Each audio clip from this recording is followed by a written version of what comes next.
안녕하세요. 포커스 경남 아나운서 백유리입니다. 역대급 폭염이 덮쳤던 올해 여름, 바다 사정 역시 좋지 않았습니다. 고수온 현상으로 양식 어류들이 폐사하면서 어민들이 큰 피해를 입기도 했는데요. 오늘 포커스 경남에서는 노동진 수협중앙회장과 함께 고수온 문제를 비롯해서 수산업계의 여러 현안에 대한 이야기 나눠보겠습니다. 회장님 어서 오십시오. 예, 반갑습니다. 네, 반갑습니다. 예. 지난해 8월에 저희 포커스 경남 나와주시고 오늘 이제 두 번째 출연이신데 시간이 정말 빠릅니다. 예, 그렇네요. 지난 1년 동안 어떻게 지내셨습니까? 예, 지난 1년은 아시다시피 우리 대한민국 수산업의 절대절명의 위기였는데 아시다시피 원전 후쿠시마 사건 때문에 방류로 일어나는 날 일들 때문에 전 국민이 수산물에 대한 불신이 때문에 많은 혼돈이 있었습니다만은 제가 다시 한번 이 자리를 빌려서 전 국민들에게 그리고 우리 어업인들에게 고마운 감사의 인사를 드린 것은 우리 수산 수협중앙회를 주축을 해서 해수부와 정부의 기조에 잘 따라서 소비에 크게 동력 없이 수산물을 믿고 애용해 주신 데 대한 고마움, 그걸 겪다 보니까 1년이 금방 넘어간 것 같습니다. 그러게요. 시간이 정말 빠릅니다. 예. 올해 여름에도 유난히 덥다 보니까 아까 앞서 말씀드린 것처럼 양식 어류 폐사라는 참 어민들의 큰 피해가 있었지 않습니까? 예. 피해 규모가 어느 정도나 될까요?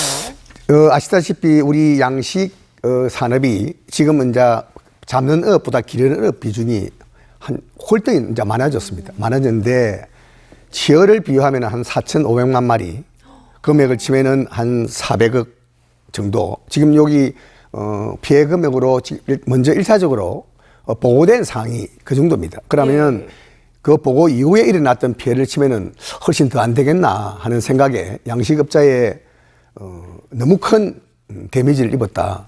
그렇게 생각하고 있죠. 네, 그 양식 어류를 이렇게 판매해서 얻는 그 수익까지 따지면 그 피해가 더 크다고 몇 천억이죠. 볼 수가 있겠습니다. 자, 그런데 또 그런 말이 있더라고요. 올해 여름이 남은 여름 중에 좀 가장 시원한 여름이었다라는 좀 끔찍한 그런 예측이 나올 만큼 이제 고수온 피해는 피할 수 없는 일일 텐데 앞으로 우리가 어떤 대책들을 세워야 할까요? 이제 지금 고수온이 매년 이래 말로만 고수온이 문제가 아니고 지금쯤은 늦었습니다.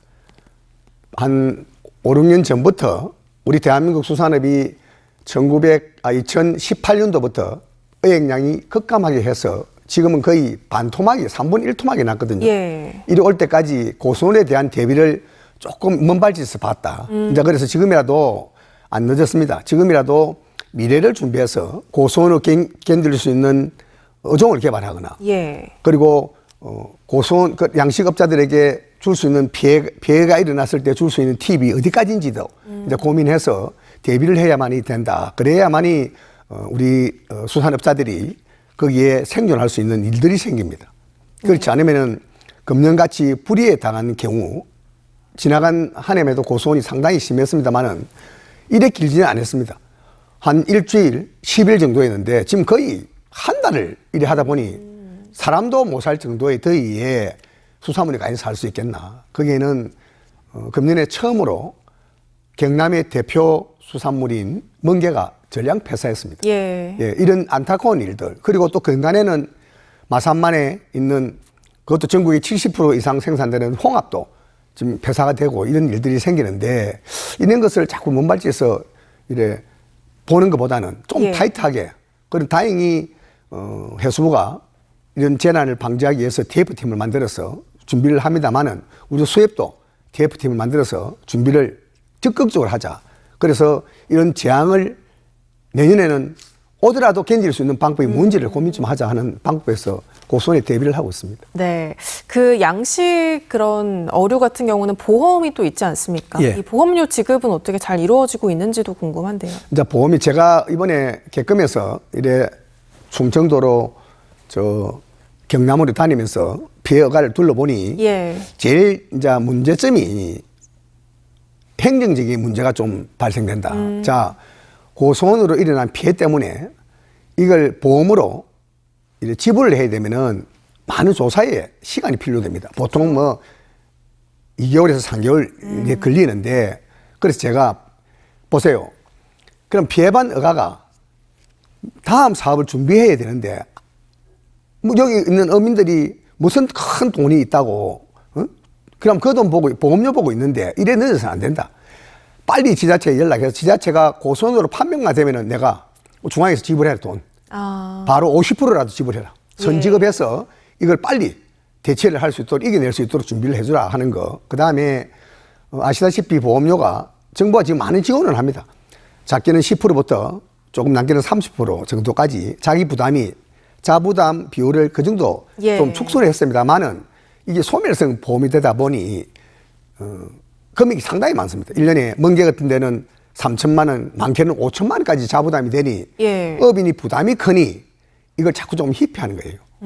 희피하다 보니 보험 가입률이 먼 게 같은 데는 거기에는 먼게를 였나 안 였나에 이제 선택에 분명히도 시간이 걸렸고 그래서 이번에 전 가입을 한 사람이 무슨 피해가 더 컸듯이 양식어도 마찬가지입니다. 그래서 빠른 시간 안에 해수부가 좀 지원폭을 더 넓히자. 그래 우리 수협중앙에도 일선 수협이 존재해야만이 중앙에 존재하는 건데 중앙의 예산을 좀 더 확보해서 피해본 업인들에게 지원해 줄 수 있는 방법을 찾자. 거기에는 전국에 있는 91개 수협들이 선두를 나서서 진짜 열심히 살면 살아라. 그래서 이익을 공유해서 그 이익을 그런 업인에게 돌려주는 방법을 머리를 맞대고 하자 하는 그런 방법으로 지금 접근을 하고 있습니다. 네, 보험 제도에도 좀 개선이 필요해 보이고요. 참 이런 원인이 다 기후 변화, 기후 위기이다 보니까 요즘 연근해에서 잡히는 어종도 상당히 많이 변했다고 하더라고요. 지금 변할 정도가 아니고 우리가 대한민국을 놓고 보면 동해, 서해, 남해를 놓고 보면은 동해, 서해, 남해에 이제 생산되는 어종이 100% 바뀌었습니다. 완전히 바뀌었다고요? 동해에서 나는 오징어가 서해에 나오고 제주 밖에서 나는 방어가 동해에서 나고 이 정도의 변화가 크게 왔는데 거기에는 생산량도 급격하게 감소됐습니다. 지금 오징어 같은 경우는 금년에는 예년에 비해 한 2, 3년 전에 비해서 약 90%, 95% 정도 오징어 안 나거든요. 그럼 어업인들이 전부 다 어업을 포기하고 있는 상태입니다. 이런 상태가 오니 이 방법은 틀렸다. 그래서 제가 해수부하고 협의를 해서 예산을 좀 만들자. 그 예로 노르웨이가 1990년도 중반에 어업에 대한 혁명을 하다시피 해가지고 감척 사업을 60% 줄였습니다. 그래서 오늘날 정말 이래 좋은 잡아야 되는 생산되는 어종을 멋지게 만들어서 2차 사공, 2차, 4차 가공을 해서 밀키트 방식으로 접근을 해서 1등 국가가 되듯이 우리 지금 대한민국 수산업도 마찬가지예요. 나는 고기는 10이라면은 잡으려고 준비하고 있는 배는 100이란 말이야. 그러면 이걸 빨리 정리하자. 그래서 예산을 적극적으로 투입해서 어선을 이번 기회에 50% 이상 줄이자. 줄여서 줄인 고기 잡는 적게 잡더라도 이걸 고부가 가치를 만들어서 어업인 소득하는 데 도움을 주자 하는 그런 방법으로 지금 해수부하고 머리를 맞대고 접근을 하고 있습니다. 네.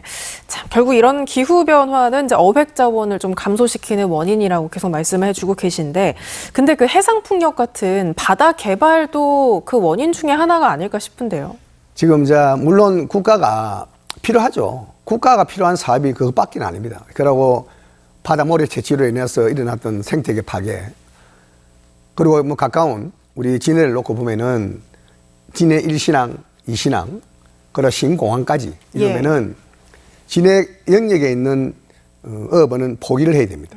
포기할 정도로 정부가 필요로 해서 기타 기반 시설로 국가 산업 발전에 필요로 하다면은 자, 어업인들 이야기를 들어도 해상 풍력을 제가 비교를 하면은 어업인이 가장 정직하게 합니다. 그리고 어업인이 우리 수산물이 서식하는 생태계가 가장 중요한 포인트를 알듯이 어업인이 반대하는 건 좀 피해서 꼭 해야 되면 하고 하더라도 어업인에게 동의를 받아라. 100% 어업인들에게 너가 사업을 해서 이익이 나면은 우리 어업인에게 뭘 해줄 것인지를 국가기관이 공신력을 가지고 접근을 해라. 업자들이 와서 밖에 사람들 접근해가지고 인허가를 따가지고 비합법적인 방법을 해서는 안 된다. 그래서 제가 국회에 특별법을 제정을 신청했는데 21대 국회에서 무산돼서 지금 22대 국회에도 좀 접근을 하고 있습니다만은 거기에 좋다 국가가 탄소 정책으로 해야 된다면 할게. 우리 어민이 나선다고 막을 하면 방법 없는데 단 하더라도 어민의 이야기를 당사자인 어민의 이야기를 귀를 기울이라. 그래서 사업자가 여기서 일어나는 이익이 생기면은 바다를 위해서 피해를 받은 어민에게 뭘 해줄 것인지를 접근해서 그 이야기를 업인이 구성된 민간 협의체를 구성해가지고 업인 이야기를 들어서 사업을 진행해라 하는 거를 내가 이 사업을 방해하는 건 아니지 않느냐. 그리고 그거를 왜 접근을 안 하느냐. 라는 뜻으로 지금 특별법을 발의해놨는데 그것도 아마 국회에서 아마 여야 의원을 막론하고 관심을 가지고 지금 보고 있습니다. 네, 이 사업에 어업인의 참여를 보장하는 특별법이 필요하다. 그렇죠. 이런 말씀을 해주셨습니다. 자, 얼마 전에 이 부실한 기후 대책이 국가의 책임이다라는 헌재의 판단이 나왔더라고요. 이렇게 된 이상 정부가 앞으로 더 그 탄소 절감 규모를 늘리지 않을까 싶은데 이 해상 풍력을 더 늘리는 방향으로 가지 않을까라는 예측도 나오고 있습니다. 예, 그거는 아마 전국에 지금 인허가난 데가 한 8, 90개 되던데, 거기는 물론 좀 합법적인 거. 그리고 또 비합법적인 것도 있습니다. 어민을 무시하고 이래 냈던 인허가를 받았던 경우가 있고, 그런 경우가 있는데, 그 정책을 늘리는 것은, 이것이 해상풍력을 해도 괜찮을 지역이다라는 어업인들의 동의는 최소한 100% 아니더라도 7, 80%는 동의하는 곳에 하면 되는 거예요. 여기는 진짜 하면 안 됩니다. 여기는 우리 생존권이 달리겠습니다 하는 곳에는 좀 피해서 하는 것을 그걸 하더라도 저는 반대합니다만은 꼭 해야 된다면은 업인하고 협의해라. 협의해서 업인 이야기 들으라는 거나 또 가까운 내로 지금 제2신항이나 신공항 때문에 일어난 일들이 업인들이 이야기를 기다만 들어라.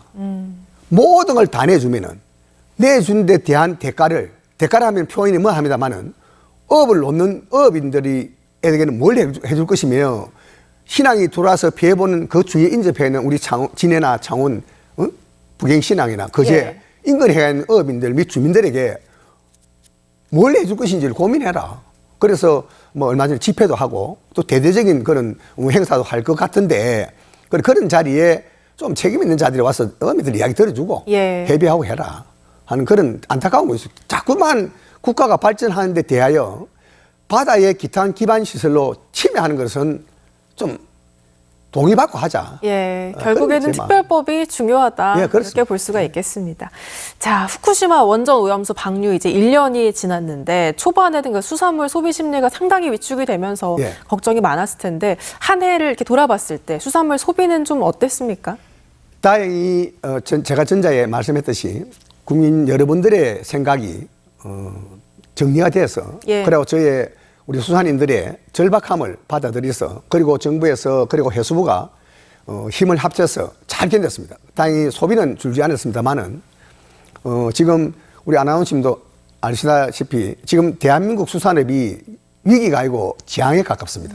생산량의 20, 30%도 생산이 안 되다 보니 상당히 어려운 일들이 많습니다. 이런 일들 속에서도 소비는 되는데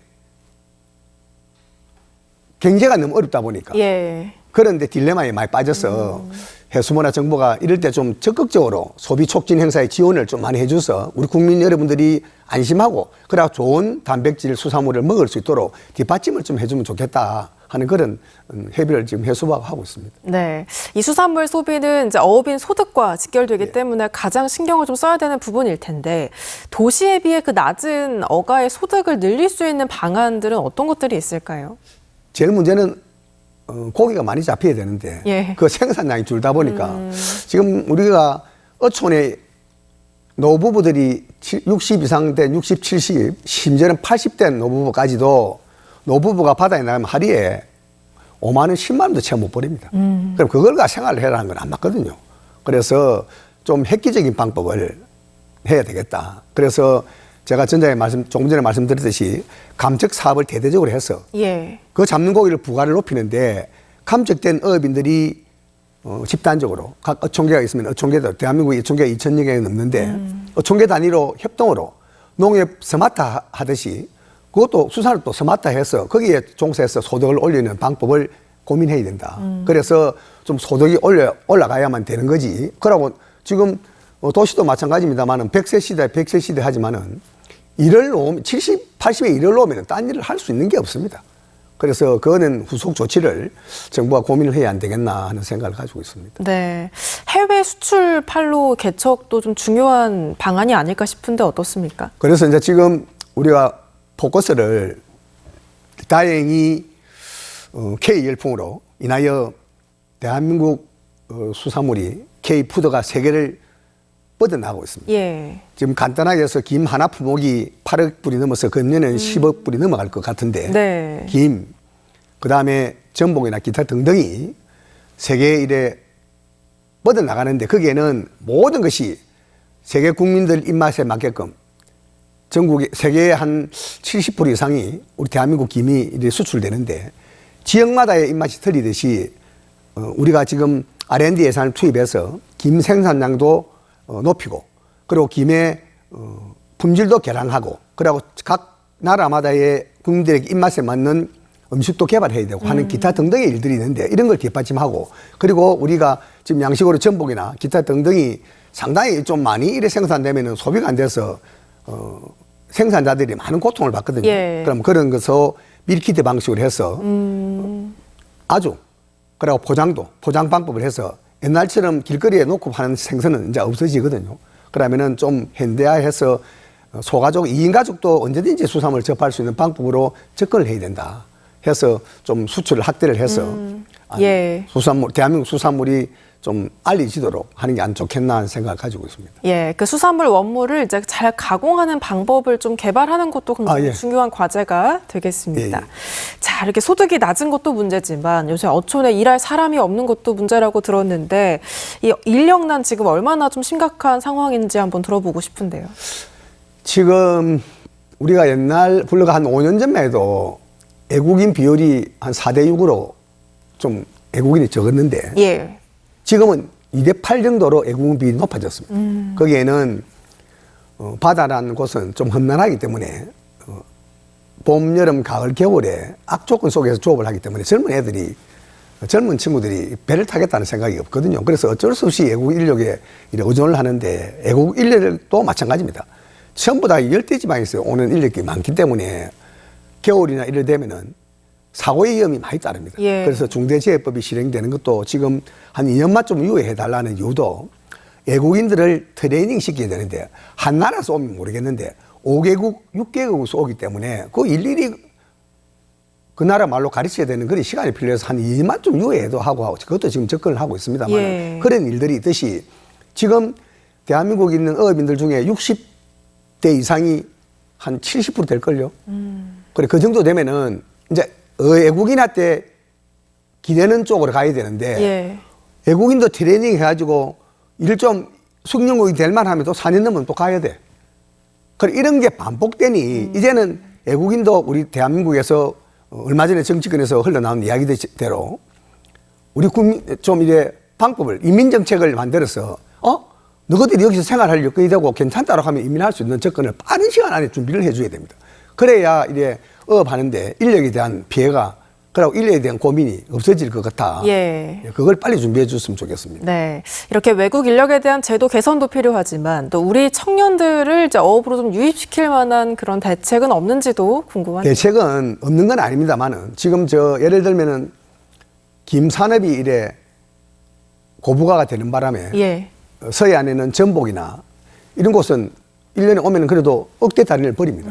그래야 기업기촌을 좀 하는데 5톤 미만 그러고 지금 동해나 강원도나 경북 같은 데는 어획량이 없는 데는 젊은이들 안 옵니다. 제일 문제는 젊은이들이 기업기촌을 할 수 있는 여건을 만들려면 한 3가지가 동반돼야 되는데 첫째는 경제적인 여건이 따라야 된다. 먹고 살아야 올 거고. 예. 두 번째는 환경이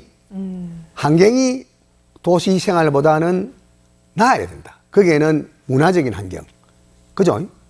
그런 것들이 나아야 되고 세 번째는 제일 중요한 교육 인프라가 갖추어져야 된다. 예. 자식들 미래를 위해서 오는데 대도시 살면은 5살 때 ABCD 배우는데 어촌 오면은 ABCD를 모르고 살면 그건 안 맞는 거예요. 예. 그럼 어촌에 기여할 때 교육 환경 인프라를 만들어서 도시에 사는 친구들보다 헐떡하게 외국어도 잘하고 영어도 잘하고 머리도 좋고 그리고 자연과 더불어서 건강해지고 하는 그런 인프라가 젊은 사람들이 인식할 수 있는 그런 여건을 만들어줘야 예. 기업 기촌을 오세요 하지 돈 몇 푼 주고 기여해라 적응 원해서 다 돌아갑니다. 그래 그게 그런 거는 한 번쯤 타이트하게 접근을 해야 될 필요가 있다. 그래서 젊은 이들을 기업 기촌에 어촌에 정착할 수 있는 그래서 문제는 조업량을 그러고 지금 많은 이제 소득이 올릴 수 있는 여건을 만들어주자. 감척 사업을 대대적으로 해서 예. 도시보다 낫네. 그러고 내가 생각을 해보니까 진짜 문화적으로도 불편한 게 없네. 그 자식들 교육 문제도 해결되네 하면은 각박한 도시에 있는 10명 중에 한두 명은 내 진짜 바다가 좋아서 그리고 내가 생활하기 좋은 곳이라서 오겠다라는 생각을 가질 수 있는 그런 설레임을 주어야 되지 않겠나 하는 생각을 가집니다. 네. 자, 그럼 이번에는 이제 경남 관내 수협 회원 조합과 관련된 질문을 한번 드려보면요. 지금도 고금리가 이렇게 장기화되고 있고 부동산 시장도 침체가 되면서 실적이 좀 부진한 걸로 제가 알고 있거든요. 중앙회에서 좀 어떤 지원 대책을 내놓고 있는지 궁금합니다. 그래서 제가 지금 1년 반은 넘어갔습니다만은 도로에 제일 먼저가 전국에 91개 있는 수협 중에 열악한 수협이 한 3분의 1 됩니다. 예. 그래서 제일 먼저 열악한 수협에 도움을 주는 방법을 찾자.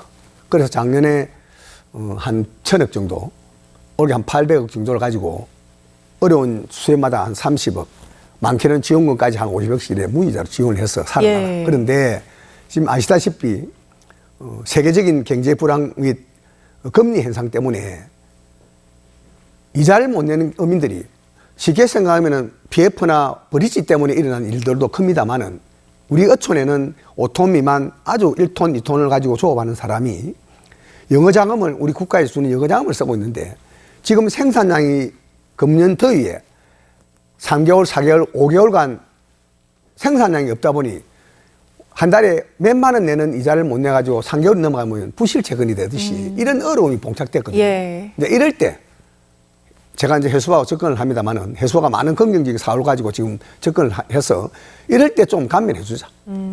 그러고 70 먹은 이상, 30년 이상 업을 종사했던 사람한테는 충분히 해줄 수 있는 여건이 안 되나. 5분 기회에 좀 털어주고, 그러고 좀 금액이 큰 데는 이자를 한 뭐 2달, 석 달이 아니고 6개월이면 6개월, 1년이면 1년 좀 유예해 줘서 숨 쉴 수 있는 여건을 만들어 주자. 예. 그래야 하나 되는 거. 그러고 빠른 시간 안에 어려운 조합은 지금 지방에 진짜 돈 없습니다. 인구 2만, 1만, 2만, 3만 있는 조그마한 소도시에 있는 수협들은 금융권이 도저히 지탱할 수 없는 거거든요. 예. 그래서 그러면 좋다. 큰 서울 수도권에 있는 점포하고 1대1 매칭을 시켜서 자, 이거 올라서 한번 해보자. 그러면 서울에 점포 하나 내는데 보통 10억, 20억, 30억 됩니다. 자, 돈, 우리 서울 안에 들어있는 우리 수협 중앙회나 수협은행에 가지고 있는 장소 중에 예. 쓸 수 있는 공간을 만들어라 해서 작년에 9개, 금년에 한 6개 만들어서 어려운 수협부터 올라와서 매칭을 시켜서 대출을 일백해서 지금 성공적으로 한 3, 4천억 이상 했습니다. 그래서 처음 어려운 조합들이 숨을 쉴 수 있게 됐다. 그럼 거기에는 지금 금리 때문에 고금리 현상 때문에 예금을 받을 때 4%, 5% 받은 금리가 있거든요. 이걸 빠른 시간 안에 전환해 주자. 3%대 금리를 빨리 전환해서 숨 쉴 수 있는 방법을 만들어라 해가지고 제가 직원들하고 각 전국에 있는 수협조합장들하고 많은 일에 소통을 합니다. 그런데 안타깝게도 얼마 전에 그 보도에 났듯이 그런 일들 때문에 구룡포 수협에 정말 그 열심히 많은 수협장이 상임이사하고 지도상무가 서울 왔다가 밤에 12시 그 비 오는 날 내려가서 사고가 나서 전부 다 생명을 잃었어요. 사고가 났듯이 모두가 전사적으로 하는데 예. 전사적으로 하는데 여기에는 어업인 여러분들이 적극 도와줘야 됩니다. 각 지역의 어업인들이 내 수협을 사랑하고 애정을 가지고 도와야지 서로 간에 부울려되는 서로 싸우고 시기하는 것은 절대 지금 멈춰야 되고 서로 힘을 합쳐서 이기기를 극복해야 됩니다. 거기에 제가 모든 역량을 중앙에서 쏟아부어서 살아날 수 있도록 금년 아니면 내년까지 안에는 정상적으로 살려야 되겠나 하는 의미를 제가 마음을 가지고 예. 지금 생각을 가지고 있습니다. 네. 자, 그럼 이제 마지막으로 남은 임기 동안 꼭 추진하고 싶은 것들 어떤 것들이 있는지 마지막 말씀 좀 들어볼까요? 마지막으로 간단하게 제가 조금 전에 제가 이야기했듯이 정부가 국가가 국가 발전에 이바지하는데 필요한 것이 있다라면은 거기에는 농토도 있을 거고 예. 바다도 있을 건데 하면은 꼭 당사자인 바다에 있는 어업인들의 직접적인 어업인들의 이야기를 기다만 좀 들어줘야 된다. 그것이 가더라도 들어서 해비해서 나가야만이 어업인들이 신뢰를 하고 따라온다. 그 중심에는 수산인들이 중심이 돼야 되는 거. 그리고 지금 기후변화 때문에 이런 일들이 생기는데 이거를 범정부 차원에서 모든 정치인들이 올려서 자리에 올려서 고민해야 될 시점이다. 그래서 미래를 준비해야 된다. 그렇지 않으면은 수산업은 상당히 위기에 봉착할 것이다. 그 자리에 제가 중앙에 있으면서 특히 모든 대한민국 수산인이 제가 공략했던 진짜 어업인이 좀 부자되는 어부의 세상을 만들고 싶은데 너무 힘든 일이 많습니다. 그래도 저는 꿋꿋이 우리 대한민국 수산업 하는 어업인들이 좀 행복해졌으면 좋겠다 하는 생각을 가지고 제 임기 동안에 내가 할 수 있는 모든 역량을 바쳐서 수산업이 새로운 패러다임으로 재정립되는 그런 것을 꼭 하고 제가 이 자리를 물러나고 싶습니다. 네, 이 수산업이 참 우리 국민들의 먹거리를 지탱하는 정말 중요한 맞습니다. 사업이기 때문에 이 수산업의 위기가 얼른 좀 해결됐으면 하는 마음이고요. 늘 행보를 응원하도록 하겠습니다. 감사합니다. 오늘 말씀 여기까지 듣겠습니다. 말씀 고맙습니다. 예. 네, 지금까지 노동진 수협중앙회장과 이야기 나눠봤습니다. 오늘 포커스 경남 저희가 준비한 이야기는 여기까지입니다. 다음 시간에 다시 돌아올게요. 함께해 주신 여러분 고맙습니다.